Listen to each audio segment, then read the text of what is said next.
Bon, c'est compliqué du côté de l'OM, hein. C'est délicat, délicat, hein. Est-ce que les nouveaux dirigeants qui ont pris les rênes de l'Olympique de Marseille sont au courant qu'on est vraiment dans un sacré pétrin? Parce que là, le championnat va pas tarder à recommencer. Niveau mercato du côté de l'OM, c'est comme un moteur diesel. Il faut que ça préchauffe. C'est un peu dur à se mettre en route. Ça va être très compliqué, hein. Là, pour l'instant, Bruno Genesio, je suis pas sûr qu'il peut se préparer dans de bonnes conditions. Alors oui, il y a les internationaux, il y a les vacances, il y a d'autres joueurs qui vont revenir aussi. Mais il y a aussi des départs qui risquent de s'animer aussi du côté de l'OM. Donc on va en parler dans cette vidéo.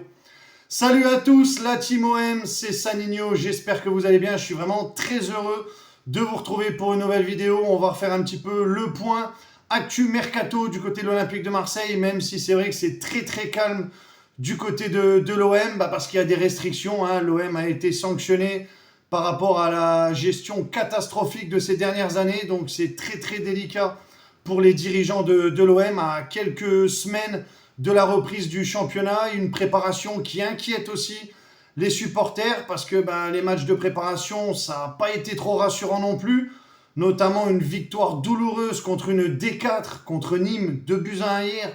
J'ai regardé le match, mais c'est vrai que dans l'ensemble, le niveau de l'équipe, c'est très très compliqué. Donc l'OM doit vraiment se renforcer, doit recruter. Mais d'abord, avant toute chose de recruter, il faut bien sûr qu'il y ait des départs et dégager de la masse salariale. Donc il y a eu le départ de Mason Greenwood du côté de Fenerbahçe. Il y a eu le départ de Pierre-Emerick Aubameyang. Il y a eu le départ de Nadir. Il y a eu le départ de Traoré. Il y a encore d'autres départs qui devraient arriver. Et dans cette vidéo, on va parler de 3 joueurs et dont les dernières infos assez chaudes, hein, parce que ça part dans tous les sens. Tu regardes l'équipe, tu regardes certains médias, tous les 5 minutes, ça te relaye des infos. Mais certaines infos, il faut vraiment prendre avec des pincettes. Là, c'est vraiment les infos qui chauffent le plus et les joueurs qui seraient amenés normalement à quitter l'Olympique de Marseille, pas parce que l'OM doit vendre avant d'enregistrer de nouvelles recrues. Donc on va commencer par le premier joueur. C'est le gardien argentin de l'OM, donc Geronimo Rulli, hein, qui a effectué la Coupe du Monde avec l'Argentine, finaliste malheureux face à l'Espagne. Donc Rulli était en vacances en famille et Geronimo Rulli pourrait quitter l'Olympique de Marseille. Manchester City serait intéressé par le joueur pour faire une doublure à Gianluigi Donnarumma. Hein, je pense pas que c'est pour être titulaire parce que City a un gardien qui est sur le départ, c'est James Trafford, je crois, si je dis pas de bêtises. Donc il souhaiterait le remplacer par Geronimo Rulli. Donc l'OM, je pense que l'OM en attendrait entre 5 et 10 millions d'euros. Je crois qu'il lui reste 1 an de contrat à Rulli, si je dis pas de bêtises. Alors c'est sûr que la saison dernière, ça a été compliqué. Alors peut-être que sa valeur marchande a descendu un peu, parce que lorsqu'il est arrivé à l'OM au début, la saison, elle a été stratosphérique. Je pense qu'au niveau de sa valeur marchande, il avait pris un petit up, un petit peu, je pense.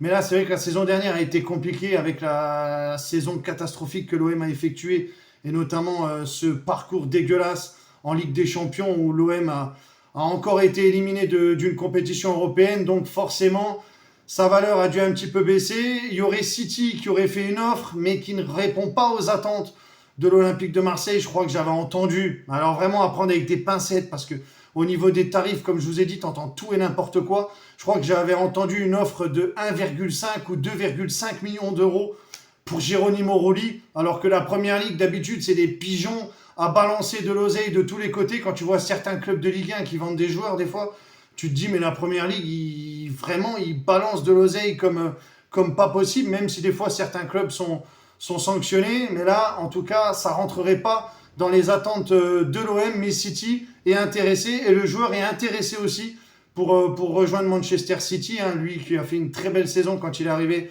du côté de l'OM, même si la saison dernière, comme je vous ai dit, ça a été compliqué. Donc à voir en tout cas ce que ça va donner. Alors il y a le départ de Rulli et en petite parenthèse, il y a aussi apparemment le départ de Geoffrey Delange qui pourrait retourner du côté des Pays-Bas. Alors je sais pas, on aura qui dans les cages, les frérots? Je sais qu'il y a encore Van Ney, qu'il y a encore Vermo. Après, Simon Ngapanouedbou, je ne sais pas s'il va revenir de prêt ou pas. Je ne sais plus si on l'avait prêté avec option, s'il avait été acheté. Je ne sais plus exactement.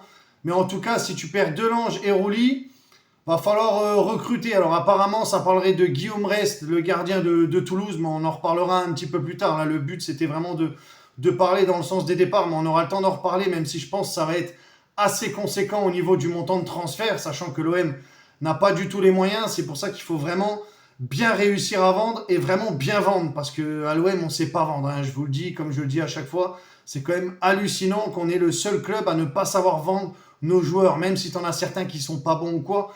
Mais à un moment, il faut aussi qu'on remplisse les caisses. Donc, il faut arrêter de dire amen à tout au niveau des montants. Donc, affaire à suivre, en tout cas pour Geronimo Rulli. Là, il est encore en vacances. Je pense qu'il va pas tarder à reprendre les séances d'entraînement, à voir s'il sera là pour les derniers matchs de préparation du côté de l'OM. Parce que hier, victoire 2-1 dans la douleur contre Nîmes, une décate où franchement, le contenu du match n'a pas été fameux. Une équipe de Nîmes qui a bien joué, qui a eu le monopole un petit peu du ballon, même si l'OM l'a eu aussi à un moment. Mais c'est pas rassurant, je vous le dis franchement les gars, c'est vraiment pas rassurant. Donc j'ai hâte de revoir un petit peu tous les internationaux revenir du côté de l'OM, hein, Medina, il va avoir Rulli, il y a Amine Gouiri aussi. Donc j'ai vraiment hâte de voir un petit peu tous ces joueurs-là revenir et aussi voir comment que ça va se passer pour la suite du mercato. Donc affaire à suivre en tout cas pour Geronimo Rulli.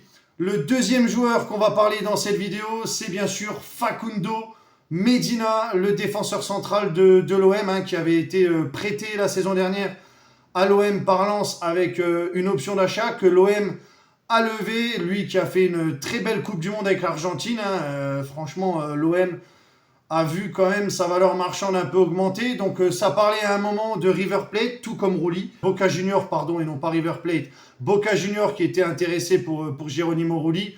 Il y avait plein de rumeurs. Et Facundo Medina, le Bayer Leverkusen serait intéressé pour les défenseurs centrales argentins pour une somme avoisinant les 18 millions d'euros, mais l'OM en attendrait 20 millions plus bonus pour revenir un petit peu sur ses terres par rapport à ce que l'OM avait dépensé pour Medina. Donc après Facundo Medina, ce que je peux penser, c'est qu'il a fait une belle Coupe du Monde, il a quand même montré de belles choses avec l'Argentine. Après du côté de l'OM, bon, soit tu le mets latéral gauche, soit tu le mets en défense centrale avec Balerdi. Bon, même Balerdi, vu qu'il est plus blessé, je m'attends à ce qu'il parte aussi. Maintenant, ben, c'est des salaires conséquents du côté de l'OM. L'OM est dans l'obligation de vendre. Donc, s'il y a vraiment un bon prix qui tombe sur la table des dirigeants de l'OM, je pense que vu comme tu as payé Medina, si tu arrives à te faire un petit bénéfice dessus, il faut le vendre. Voilà, de toute façon, on n'a pas le choix. On est obligé de vendre si on veut faire un mercato derrière. Parce qu'à un moment, il faut se renforcer. On ne peut pas rester avec ce niveau et cette équipe-là. Donc, Leverkusen serait intéressé. Affaire à suivre, c'est en cours. Maintenant, à voir en tout cas quel sera le montant. Et j'espère qu'on arrivera bien à vendre Facundo Medina, même si je pense qu'il pourrait faire du bien encore dans la défense de l'OM. Et peut-être que Genesio souhaiterait le garder. Mais en tout cas, il est courtisé. Leverkusen, je crois qu'il y avait même l'Argentine aussi. Quelques équipes d'Argentine étaient intéressées pour Facundo Medina. Donc, affaire à suivre également, mais il pourrait quitter l'OM dans les prochains jours ou d'ici la fin du mercato. Le troisième joueur de cette vidéo, c'est bien sûr Naïef Aguerd, l'international marocain, hein, lui qui avait une blessure sur la fin de saison, hein, avec sa pubalgie. C'est vrai que ça a été compliqué pour Naïef Aguerd, mais Naïef Aguerd pourrait également quitter l'Olympique de Marseille, donc dans un deal qui a été mis en place. Mais les frérots, ce deal est quand même incroyable, hein. Naïef Aguerd avait été recruté pour la somme de 20 ou 23 millions d'euros, je crois, quelque chose comme ça. Mais dans son contrat, il y aurait une clause pour le libérer à 15 millions d'euros jusqu'au 31 juillet à l'heure où je vous parle. Donc ça veut dire que si un club est intéressé par le joueur, il peut dépenser 15 millions d'euros pour s'attacher ses services, mais tout ça avant le 31 juillet, c'est-à-dire à l'heure où je tourne cette vidéo et à l'heure où cette vidéo va sortir. Au-delà du 31 juillet, c'est l'OM qui peut décider du montant qu'il vaudrait pour Naïef Aguerd. C'est quand même exceptionnel ce genre de deal qui est mis en place dans les contrats. C'est vrai qu'elle a été vraiment catastrophique, cette gestion de ces dernières années, entre les salaires à foison que tu mets, entre le deal, entre le bricolage que tu fais pour que le joueur ait envie de venir à l'OM, les échelonnements de paiement, les trucs, les joueurs Luis Enrique, Milik, qui n'ont pas encore été payés ou... Enfin, il y avait un bordel stratosphérique au niveau de la gestion financière du club. C'est pour ça qu'on se retrouve dans la galère, parce que peut-être qu'on a encore de l'attente, de l'argent à droite, à gauche, plus les deals. Enfin, franchement, j'ai jamais vu ça. Après, je suis pas spécialiste du domaine, mais c'est pour vous dire que cette transaction de Naïef Aguerd, quand il a été transféré à l'OM, on le voulait tellement que ça s'est même fait, ça parlait longtemps, ça a été un long feuilleton. Et finalement, pour l'attirer, Longoria et Mehdi ont dû faire un truc. Enfin, c'est quand même un délire. Quand j'ai vu cette transaction-là, je me suis dit, punaise, t'as payé un joueur 23 millions d'euros. Là, s'il y a quelqu'un qui met 15 millions d'euros, bah finalement, tu perds de l'oseille sur le joueur. Et après, tu te demandes comment c'est possible qu'on est en galère. Déjà, on ne sait pas vendre parce qu'on est des burnes. Et en plus de ça, on ne fait même pas de bénéfice sur les joueurs qu'on achète. Donc, à un moment, il faut se remettre d'aplomb et rapprendre un petit peu comment vendre les joueurs. Je sais que certains ne méritent pas, les perfs sont pas bonnes, etc. Mais là, quand j'ai vu ce deal-là, les frérots, alors je prie vraiment pour que d'ici aujourd'hui, il n'y ait rien du tout. Et puis que là, c'est l'OM qui décide si jamais ils veulent se séparer de Naïef Aguerd concernant le montant. Donc, il y avait le Stade Rennais qui était intéressé par le joueur pour un comeback de Naïef Aguerd, mais le Stade Rennais ne peut pas se permettre de lâcher 15 millions d'euros d'un coup pour le joueur. Mais bon, soit tu veux le joueur et tu payes, soit tu le prends pas. Il faut arrêter de faire des échelonnements, des trucs, des machins, et puis après on se retrouve à ce que dans 2-3 ans, le joueur n'est même pas payé, comme on a pu le voir avec, je crois qu'il y avait la Juve qui n'avait pas payé le transfert d'Arkadiusz Milik. J'avais vu ça il y a quelques temps de ça, alors je sais pas si c'est réglé, mais enfin, à un moment, faut arrêter. C'est soit tu prends le joueur, tu mets de l'oseille, soit tu le prends pas et tu peux pas. Voilà, faut arrêter de faire des deals tout bizarres, des schmilblick pour qu'après, finalement, le club respectif est en manque de moyens. Déjà, avec les droits TV et tout, c'est compliqué. Donc, voilà, le Stade Rennais, apparemment, ne pourrait pas se positionner dessus. Donc, après avoir, ça parlait à un moment de l'Arabie Saoudite. À voir en tout cas comment que ça va se passer, mais lui aussi peut être amené à quitter l'Olympique de Marseille en cas de belle offre, soit la clause pétée comme je vous ai dit, soit au-delà du 31 juillet. Et là, ce sera l'Olympique de Marseille qui décidera du montant de la vente de Naïef Aguerd, en espérant que cet été, au niveau du mercato, on vende bien, parce que on est vraiment dans la galère financière du côté de l'OM. Hein. C'est pour ça que le mercato a un peu du mal à se décanter, qu'on a Lorenzi qui est sur pas mal de dossiers en cours. Alors, ça a parlé à un moment aussi que Lorenzi travaillait sur des dossiers qui miseraient sur des prêts avec option d'achat et des joueurs à moins de 5 millions d'euros. Alors, vu le niveau de l'effectif actuel, ça va être très compliqué. Hein. Je vous dis franchement, ça va être compliqué. Donc, on verra bien en tout cas comment que ça se passera. Voilà un petit peu ce qui se passe du côté du mercato au niveau des infos. Du côté de l'OM, dès que j'en sais plus, vous inquiétez pas, quand il y a un départ, une officialisation, je vous le partagerai en vidéo. Si jamais, pendant que je me repose, que je vais me ressourcer un peu, ça tombe pendant, je vous tiendrai au courant via post YouTube, via les stories de Twitch.